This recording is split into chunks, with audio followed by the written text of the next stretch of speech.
अस्सलामुअलैकुम हिनाज लोग में आप सबका वेलकम। कैसे हैं आप सब? इस दुआ के साथ कि आप सब खैरियत से होंगे। तो आज हम बना रहे हैं ये रेडी पे मिलने वाले आलू। इस आलू को हम बहुत ही आसान तरीके से बनाने वाले हैं और खाने में भी ये बहुत मज़े के लगते हैं। आपने भी कभी ना कभी तो ये आलू ट्राई किए ही होंगे। तो चले हम फटाफट से बनाना स्टार्ट करते हैं।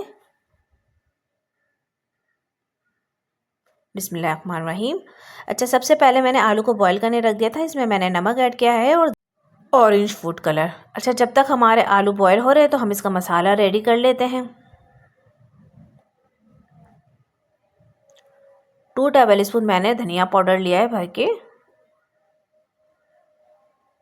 लाल मिर्च का पाउडर हाफ टेबल स्पून, क्योंकि मेरे बच्चे खा रहे थे तो इस वजह से मैंने मिर्चें कम रखी हैं। आप ज़्यादा भी कर सकते हैं। हल्दी पाउडर हाफ टी स्पून। लाल कुटी मिर्च 1 table spoon.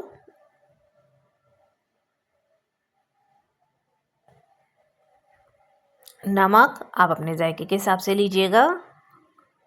Half tea spoon मैंने इसमें अदरक पाउडर और हाफ टी स्पून मैंने इसमें लहसुन पाउडर ऐड किया है। अब यहाँ बस इसमें थोड़ा सा हम पानी डालेंगे और 2 टेबल स्पून मैंने इसमें चाट मसाला भी ऐड कर दिया। ठीक है,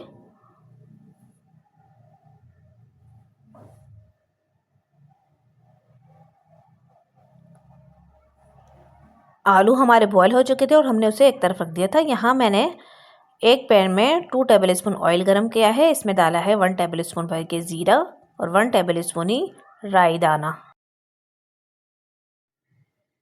अब इसे अच्छा सा गोल्डन कर लेंगे और फिर हम इसमें ऐड कर देंगे जो मसाला हमने बना के रखा हुआ था आलू का।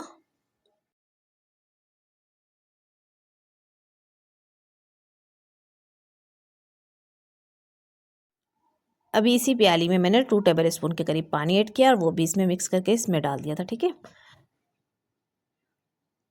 इस मसाले को हम 2 से 3 मिनट के लिए तेज़ आंच पे पकाएंगे जब तक कि इसका ऑयल ऊपर आ जाए, इसका कच्चापन ख़त्म हो जाए। जब मसाले में कच्चापन ख़त्म हो जाएगा तो फिर हम इसमें ऐड कर देंगे इमली का पल्प। अगर आपको इमली का पल्प ऐड ना करना हो तो आप टाटरी भी ऐड कर सकते हैं। अक्सर जो स्ट्रीट वगैरह पे जो आलू मिलते हैं उस पर टाटरी डली हुई होती है, लेकिन हमने तो ये घर के लिए बनाना था तो इस वजह से मैंने इसमें इमली ऐड की है।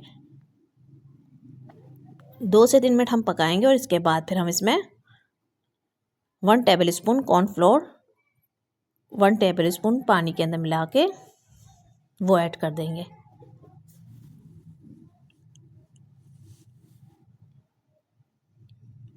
दो से 3 मिनट के लिए अच्छे से मिक्स करेंगे और फिर हम इसमें जो हमने आलू बॉईल करके रखे हुए थे वो ऐड कर देंगे।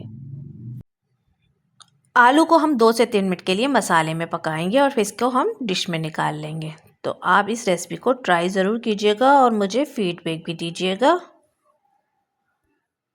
और अगर आपको मेरी रेसिपी पसंद आ रही है तो फिर आप मेरे चैनल को लाइक और सब्सक्राइब कर दीजिए। अल्लाह हाफिज़।